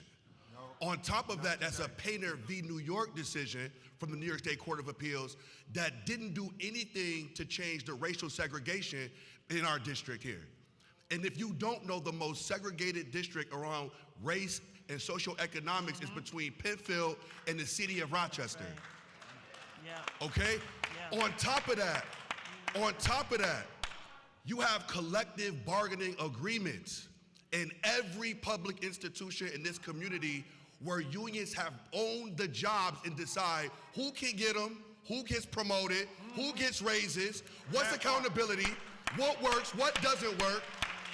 And I want us all to know this, because don't let Mr. Crump get you hyped, but you leave not knowing what the job is. Break it down. Because we all need to know what our assignment is. Hold everybody in leadership accountable. Right. Especially if they look like you and me. Because Dr. King's promise wasn't just to get us in the room, it was to make sure that when we got to the room, we did the job differently. And a lot of us are so happy to be there, we will do anything to stay there. Including holding up structural racism, which now we know does not need a white face. Well, hey, I'm about to go off script for a minute, because there's some of y'all in this. Thank you, Adrian. I'm so glad you added that. Because there's some of us in the room who work wherever you work, right? That have allowed some things to slide and allowed some things to go because you're worried about what you're worried about your own job, and you're worried about your own safety instead of worrying about all these kids that you're committed to serving. We got to stop ignoring that, y'all. We got to start speaking up, regardless of it. Thank you, brother. I appreciate that. Yeah. Next question I'm going to direct towards Dr. Leslie Myers-Small. So, Leslie, during your time as superintendent of RCSD, you had firsthand experience with the challenges facing our schools. Probably better than most, right? Systemic barrier preventing academic success for Rochester's children And if politics and bureaucracy were removed from the equation, what immediate changes would you implement to address it? Policy, say that one again, the So policy. I'm gonna repeat the question, No, right? not the question, just the policy and So, the what? and if politics and bureaucracy were removed from the equation, That- what say it right immediate, there. what immediate Policy. changes would you implement Yes. to address it?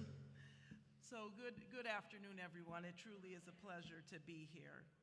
So during my tenure as superintendent at Rochester City School District, it was very evident there were major systemic barriers to academic success for Rochester's children. And it certainly was entrenched in a few things. Racism and discrimination of our children, inequity in allocation, resource allocation and support, certainly compounded by deep socioeconomic challenges. But let's remember that the inequities were not just financial in nature, but also extend to disparities in both teacher and administrator quality, just caring about our children, access to advanced coursework, particularly at the high school levels, like advanced placement and international baccalaureate, dual credit and early college programs. Extracurricular opportunities that just go beyond clubs, athletics, but one that are going to extend the dreams of our children, and mental health resources. And we saw that really get exacerbated during COVID-19. So if politics and bureaucracy were removed from the equation, here are a few immediate actions that would focus on transformative change. Equity-driven resource allocation. A fundamental overhaul of how resources are distributed is essential. If we look at schools with the greatest needs, so low income, multilingual, special needs, they have to receive the most support. Those needs are great. This would involve targeted investments in experienced and caring educators, modern facilities, and culturally relevant instructional materials that create a learning environment so each student can thrive to his, her, or their potential. We have to continue to invest in early childhood. Early education is a proven driver of academic success, especially in the long term. So expanding universal pre-K and ensuring all children have access to high-quality early learning programs, high-quality learning programs. Students in the Rochester City School District, when we received them, some of them couldn't spell their first name. They couldn't tell you where they lived. So high-quality learning environments, so we can address the readiness gaps. And this involves making sure that we also invest in family engagement, right? And strengthening families. This third one is really important to me, streamlined accountability and empowerment. Take the shift away from central office, from the board. Mm-hmm. Give the measurable student outcomes to empowering our school leaders and teachers with autonomy so they can innovate, while ensuring that they are supported with the professional learning that they need, with clear, high expectations, student-centered goals that can transform the system. Anti-racist and discrimination expectations. Too many of our educators did not hold our students to high expectations because they didn't believe in them, care about them. Too many. Wraparound community support. It's important to partner with community organizations, businesses, and healthcare providers. It's crucial to help address the out-of-school barriers such as housing instability, food insecurity, and lack of access to general health care. Schools must become community hubs that provide holistic support to both students and their families. And then the last one, culture shift in schools. You have to foster a culture of high expectations. I can't tell you how many times I had to walk out of a classroom because some of our educators just didn't hold our students to high expectations. They're never gonna learn it. They're not gonna get it. They're never going to amount to anything.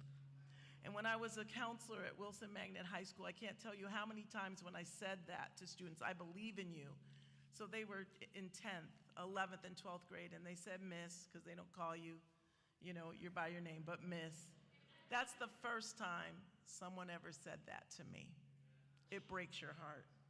So if we can address systemic barriers with bold, anti-racist centered actions, Rochester's children will not only achieve academically, but grow into empowered, passionate, contributing members of society. And as it's been echoed over and over and over again, the time to act decisively and align the resources with need is right now. No, thank you. And you know what? Because I don't got good sense, y'all, and I say what I want, a lot of people don't like that. But this woman's got good sense, y'all. And when I say she's got good sense, y'all see she came with a whole plan prepared and answered. And I say that because, and she might not be able to or might not want to, but the politics and bureaucracy made it so she couldn't do those things. It wasn't that she didn't know what to do or she didn't know how to do it. It was that she wasn't allowed to do it. And I'm sure there's a lot of other factors involved, and whatever, you know, it is what it is, and, you know, she can put me on the spot later for you know, I know she's gonna talk to me. But the truth is that that is part of the problem. That is the problem that's going on behind the scenes, but you as the public keep doing it. You keep allowing these elected officials to allow that to happen. So you're electing often board members on popularity councils because your mom or your cousin said vote for them. Or you're electing other administrators because your mom or cousin, they picked up your groceries for you or something. You got to learn what they stand for and what they're about. And that they know what they're doing because they're supposed to be governing what we're doing. And your vote is what puts them in place. That's right. So you guys need to think about that and become educated, but now also help other people educate and with their vote as well, because it's that crucial. We need people in office, in offices that understand the real problem and not worried about the politics or the bureaucracy to make the changes we need. So with that being said, I'm gonna throw a question over to my partner in crime here that we work with together often, to Sebring Johnson of Edceptional. Reverend Johnson, so there's a persistent narrative in Rochester and across the country, let's talk about New York and Rochester, that charter schools are controlled by old rich white men who profit from public school funds. Can you address this perception directly and provide clarity on who actually runs charter schools, who benefits, and how we can dispel these harmful myths that foster better partnerships with communities? Yeah, I put you on the spot, huh? Thank you for the question. You're welcome. And thanks for this needed conversation. Interesting thing happened this morning. I got dressed, thought a little bit about this gathering, walked through the hallway, considered the fact that I represent 27 schools and 9,000 young kids trying to find a better way of life. I got to the mirror before I left. When I looked at it, I noticed that I'm not an old, rich, white man. You look good, though. Thank you, appreciate it. Too often, we rely on barbershop data, and we don't do our own research. Or Facebook. Or Facebook. I would challenge anyone to look at Rochester's charter schools and see if any of the charter schools are for-profit charter schools. That's illegal in New York State. Look and see what their budgets are and what they have to operate on, how they pay for their own buildings with 60% to the dollar of what the district gets. and then ask again, who's getting rich off of the backs of black and brown kids in these schools? I think what we ought to do is stop having binary conversations to win an argument, that charter schools are better or district schools are better, that one has to win and one has to lose. When are we going to start? When are we going to start talking about our children? Yes, sir. That we want what's best for them. Never mind the system. Because whenever we take our eyes off of our children, different narratives creep in. And we have a propensity to talk about too much about the school to prison pipeline, and we forget there's a school to poverty pipeline that's happening every day. So there are some folks that are getting rich off of the backs of all of our kids, but if we stop arguing and get together and do some of the things that Brother Crump is talking about, then we might be able to find out who the real enemy of our children are and end some of the systemic racism that perpetuates generational poverty. So when we do that, we'll stop having little conversations about is there a rich old white puppeteer putting in place systems, and decade after decade, our kids still lose. So I say let's do this thing together. Thank you. So my next question is going to Adrian Hale. So Adrian, Regent Hale, as someone who bridges both state policy and local advocacy, what do you see as the biggest disconnect between state education policy and the realities faced by students and educators in Rochester? How can the state do a better job of supporting districts and charters in closing achievement gaps? Well, I don't want to even call it an achievement gap. It's a resource gap. So let's just start off with just that. Can you hear me now? Yeah, there we go. I said I don't want to call it an achievement gap. There's a resource gap. And I think for far too long, we've masqueraded our most resource kids as our most gifted kids, and that's just not true. Let me tell you a little bit about me for just a second here. I went to school number 8, 29, Monroe, and Marshall, all schools that were challenged and in receivership when I went there. It wasn't until I came back from the Marine Corps that I was able to go off to Yale and get a college education. Now I have to come home and see kids that I went to school with in all sorts of situations and circumstances today that I know for a fact they could have been avoided had they had the resources to be successful. So let me be clear about what my role is on the Board of Regents for y'all who don't know what the Board of Regents do. There's 17 of us from across the state. 13 of us represent districts. I represent the 7th. That's an 8-county district, 2 school districts, Rochester being the largest district, and 28 colleges and universities I represent in Albany. And the biggest disconnect, just that I can see off rip between the state and local LEAs or local education agencies, is the fact that there is no ongoing conversation. There is no, when I got to my role, and I'm gonna be candid with you all because I feel like we all need to understand what the reality really is. Until I got to my role, there was no concerted effort by the person in my job to be as hands-on with the district as I am now. And I just met with every principal in our district in Rochester a week ago, only to find out some of the horrors of what they have to face every day trying to care about our kids. And the reality, you all, is so much starker than I could have even imagined. Here's the truth. You know who the teachers need to be in these classrooms? People in these pews. Our counselors, people in these pews. Our principals, people in these pews.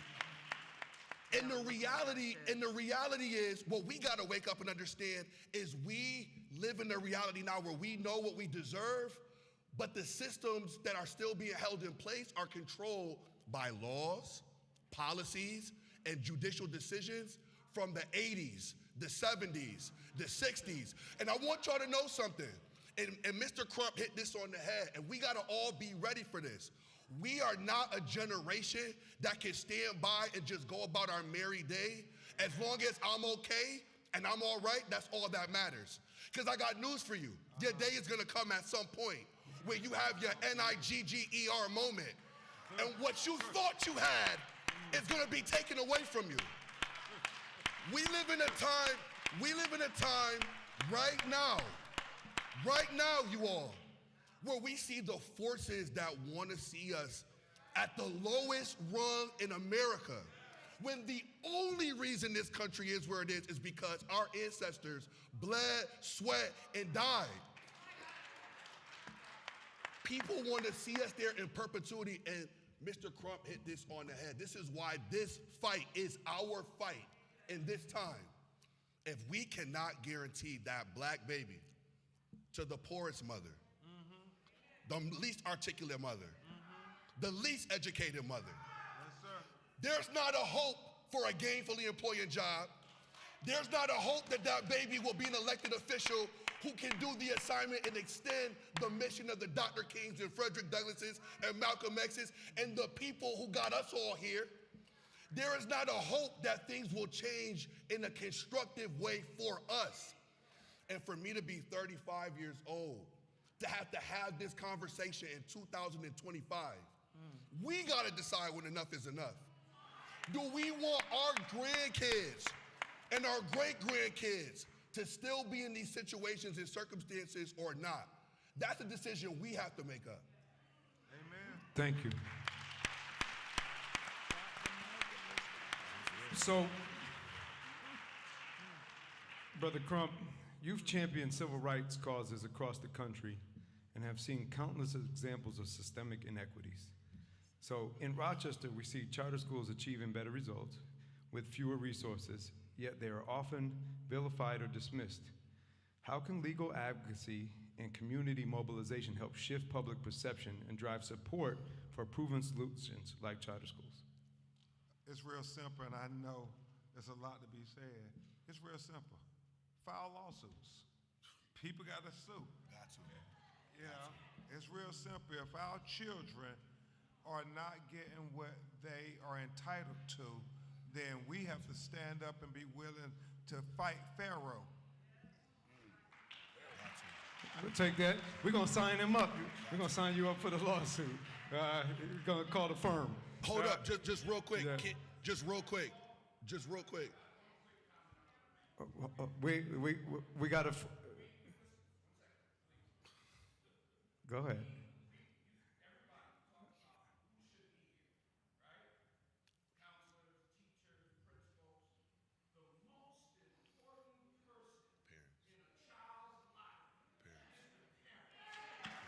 Amen.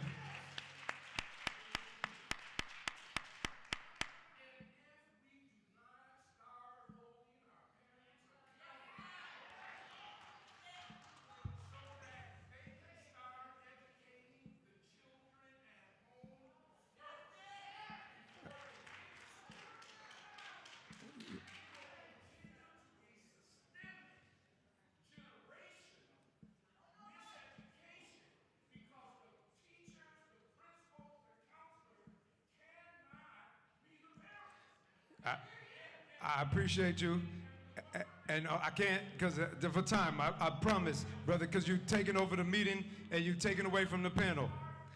So I appreciate you. Yep. All right, bro, you got to sit down and follow instructions. So that's another thing, y'all. We got to follow instructions. You gotta be able to follow sometimes.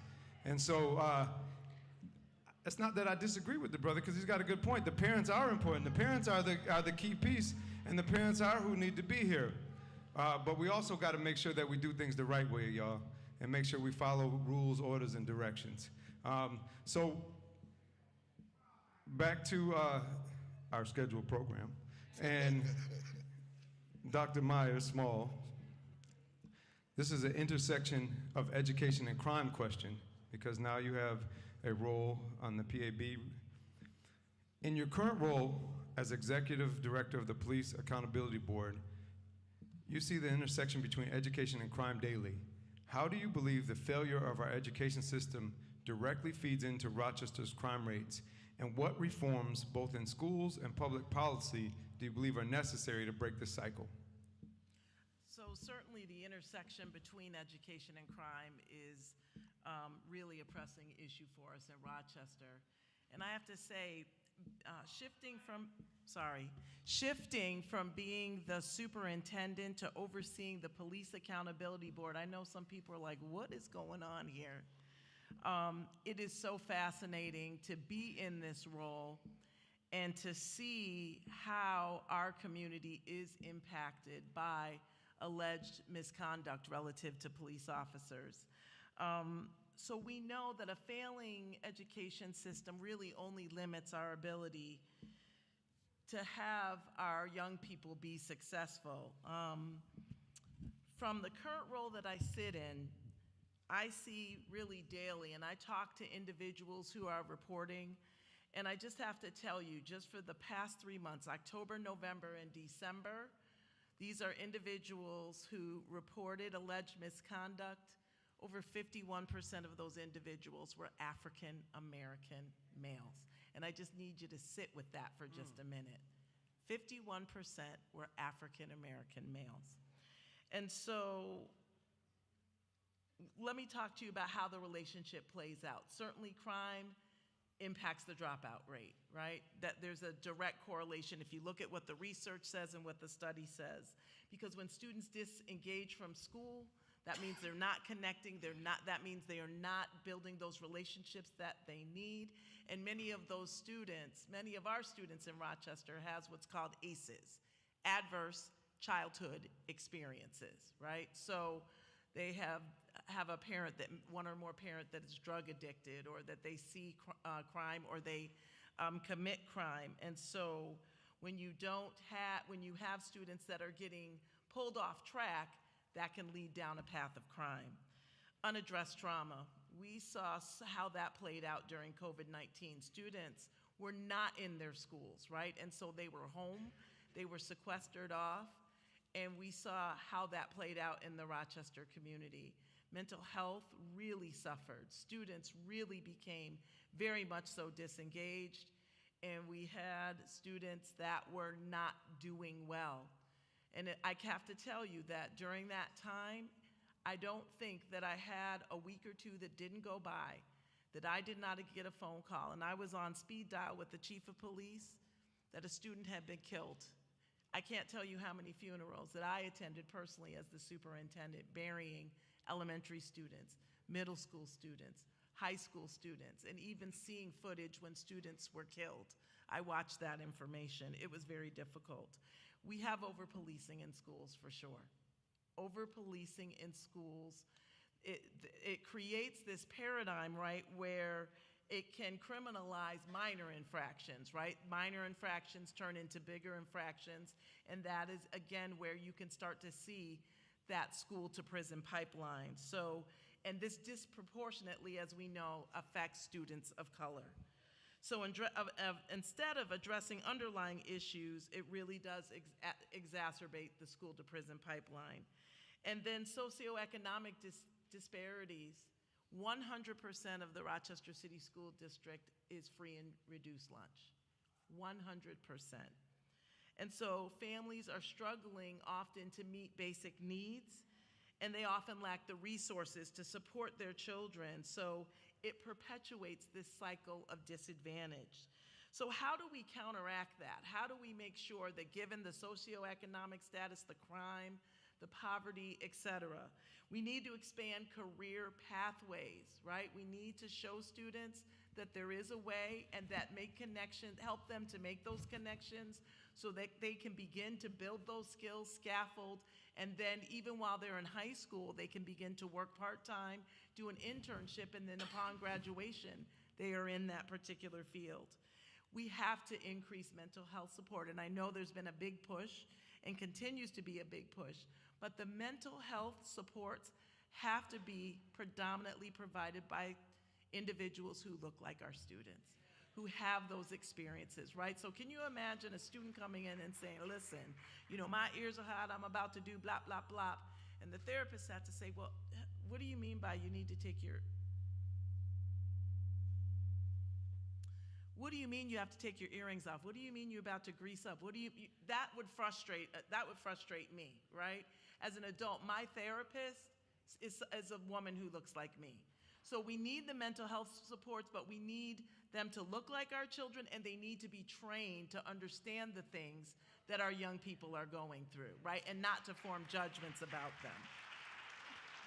We need restorative justice and restorative practices programs, right? We're suspending students way too much. We're putting them out, they're going home, and then that leads to bad choices for our young people.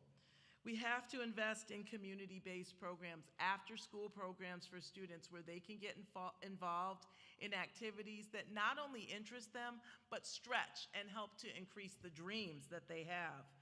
We have to tackle socioeconomic inequities. So I talked about affordable housing, access to quality health care, and food security. I don't know where we are now in the district, but we had several food pantries in each one of the schools so students could go in and get food for their families. And here's the thing, students would go in and they weren't getting it for themselves. They were going in, I need to feed my aunt tonight. I need to feed my little brother. I need to feed my grandma, my auntie, my uncle, right? So our students were incredibly selfless, but food insecurity is a definitive issue in the Rochester City School District. And then I would be remiss if I didn't say this, being the executive director of the Police Accountability Board, we have to redefine what public safety means. We have to redefine what public safety, right? So we have to shift the narrative that it's about on prevention rather than punishment, right?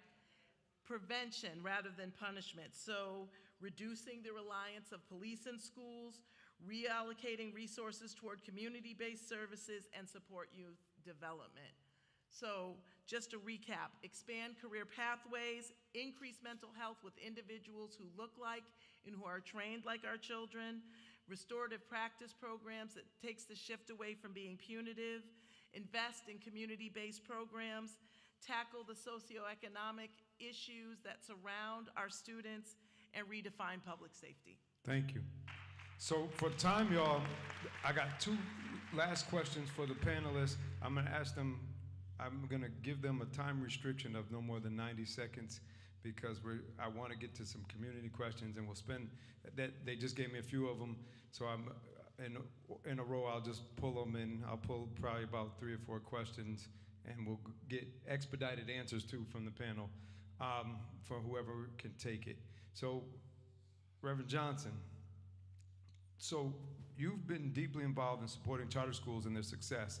Given the ongoing tension between the district schools and charter schools, what concrete steps can both sides take to foster meaningful collaboration? How can we create a partnership that centers student outcomes rather than political divisions? Well, I think the first thing to realize that social determinants of education is not a myth. It is true. Let's speak up. I think you have to turn this up a little bit. So, like your Sunday church voice, man. Like give your sermon, man. Come on, speak up. So before I continue, I want you to know that this Omega argues with this Alpha almost every day. And we do it on the radio and we do it in our offices, so I appreciate him.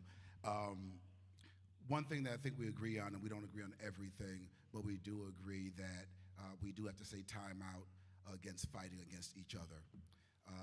One way that we do this is that we realize that normally the person that you're talking to is not your enemy. It's the person that has a different opinion than you. And one of the reasons that we lose so often is because we're always trying to win the argument. And therefore the battle is lost every single time.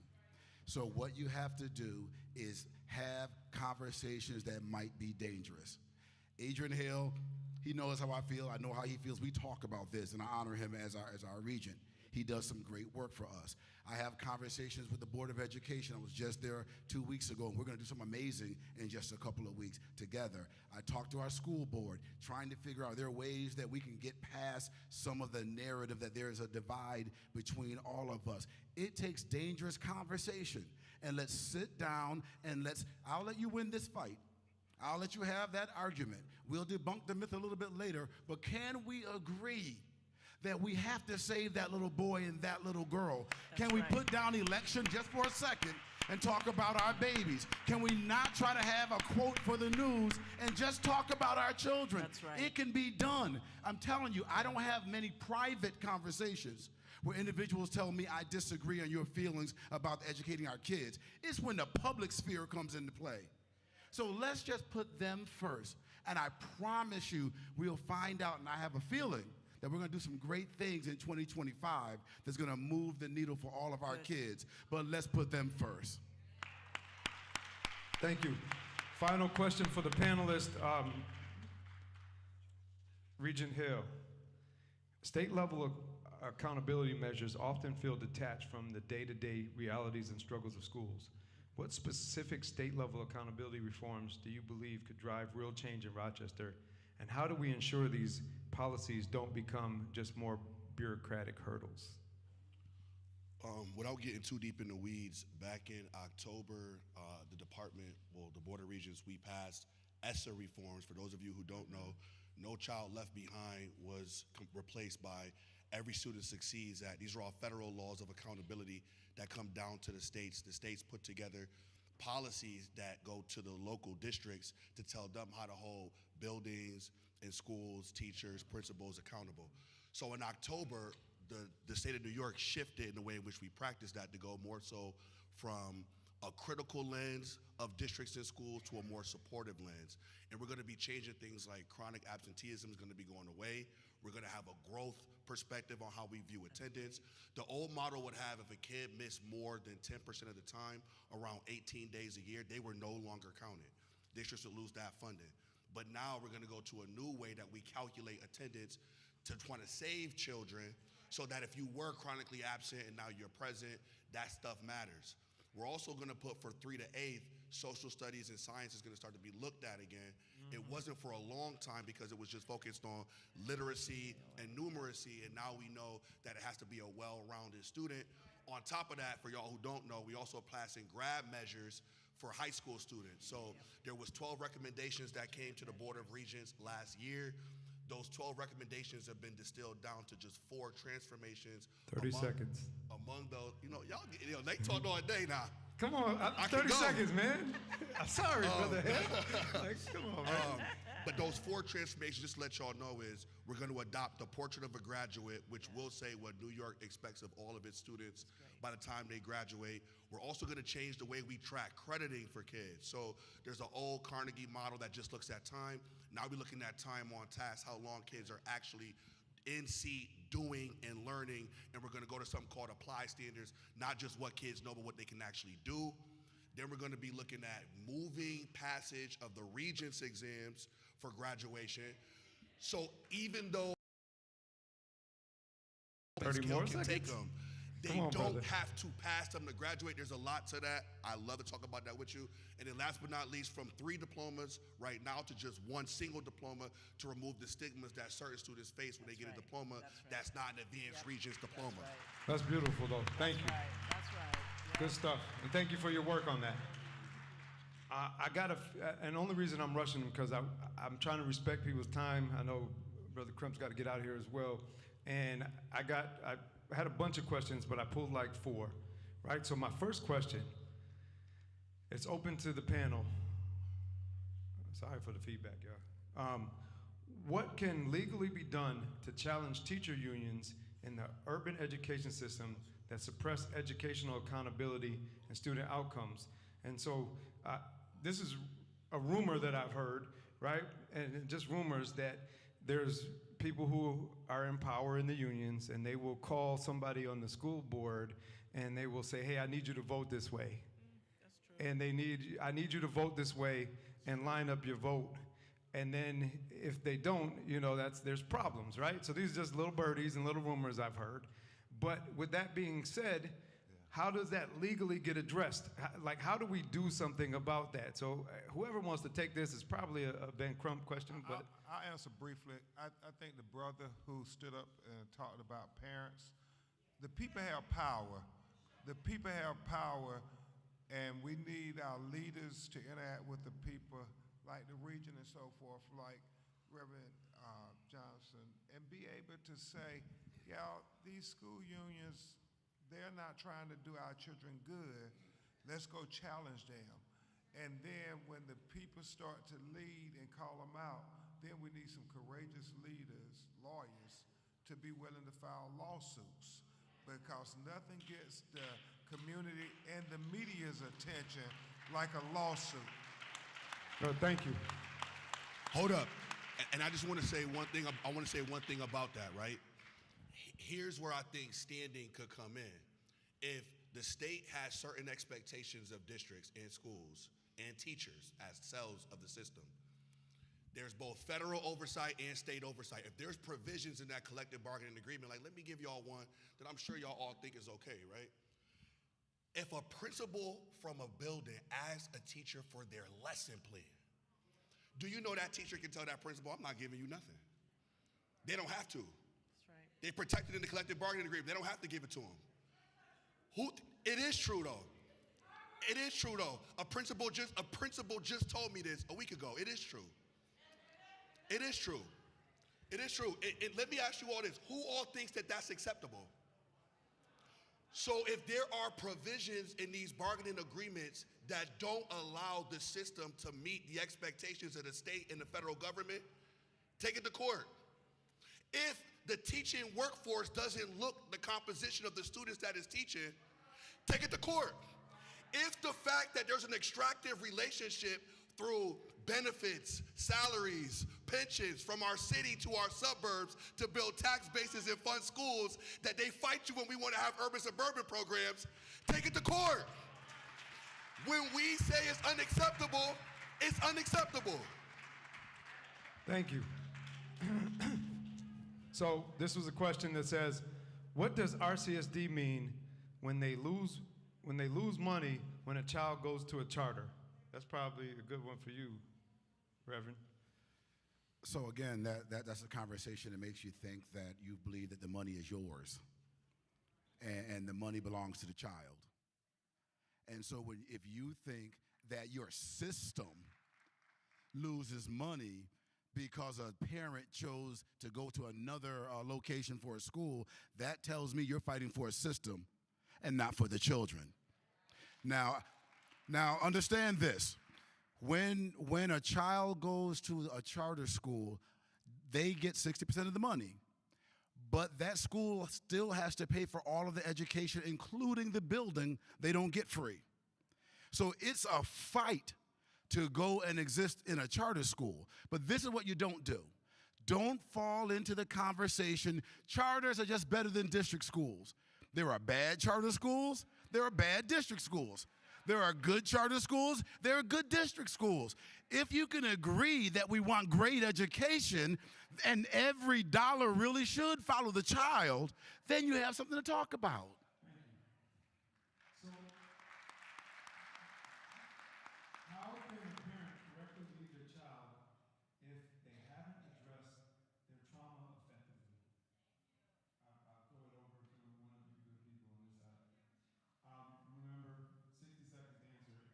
How can a parent correctly lead their child if they haven't addressed their trauma effectively? The parent hasn't addressed the trauma or the child's trauma? I'm reading the question that was written. How can a parent correctly lead their child if they haven't addressed their trauma effectively? So I'm assuming if the parent and the child haven't addressed their trauma effectively. So, a couple of things. Certainly, if there are things that you just don't know, but there are things that you know, right? So, too many times in Black and brown communities, we are very hesitant to go for therapy, to go for counseling, to go for help. So,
block grants, send them back to states, let them spend that money how they want to. That would not be a good thing. Least case scenario, potentially, they chop up USDOE and they send those programs off to different parts, potentially maybe labor. What we all have to be prepared to do, not even Monday, like leaving here today, we have to care. And I know the brother got so excited he shouted out Clay, but his point is powerful when he talked about the role of parents. Because let me tell you all what the research says. The research says the greatest determinant of a child's educational outcome is the education level of the mother. Now it says on top of that, it's the income of the family. So what we have to be ready to do, and the superintendent hit this point without just saying it outright, we have to find a way to support families. We have to find a way to build strong families. So if it's a workforce proposal, how does it support family? Childcare, how does it support family? Housing, how does it support family? Trauma and mental illness, how does it support family? And that's something we all have to be committed to. And I just want to say one thing to you though, Clay, as a young man who grew up in the consequences of some of these decisions. It's a whole lot of people my age and a little bit older who never knew. Had kids and never knew. My sister being one of them. I started raising her daughter, oldest daughter, at 13 years old. My mom was at work all the time. That's a lot of our realities out here. And y'all, I just gotta, look, black folks, beyond Black Lives Matter, we gotta love each other. Amen. We have to genuinely be interested in what happens to one another. And the stuff we about to see, y'all, make sure you never forget that this is a committed group of people and an idea in this country that has outlasted our ancestors. Now it done made it up to us. What are we gonna do? The answer in all of our spaces and places, and I promise you, watch our meetings, ask our commissioner, ask my chancellor about how I give it up in Albany. We all have a job to do, wherever you are. And on top of that, there's nothing more important than just being a solid human being. Everybody's child should be your child. You everybody's brother, sister, father, mother. And if we can all just practice that, we can give these people a run for their money. We can hit them back a mighty blow. Yes, sir. Thank you.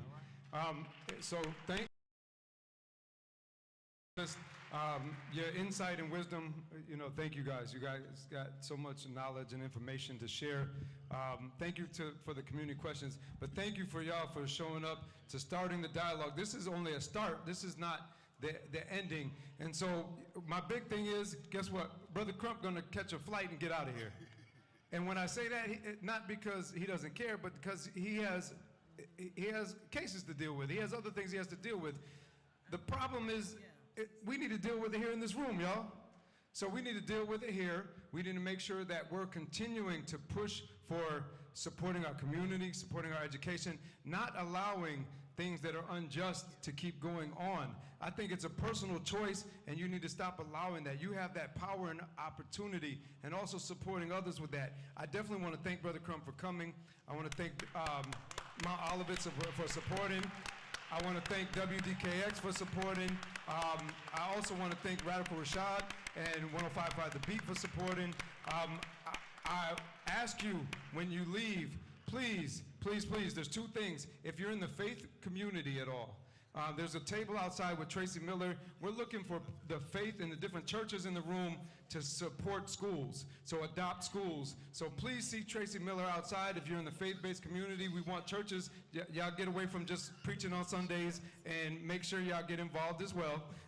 And then secondly, what I'm asking is for you, if you believe in equitable education, I don't care if you're a district, charter, whatever it is, sign those letters because that money should follow that child.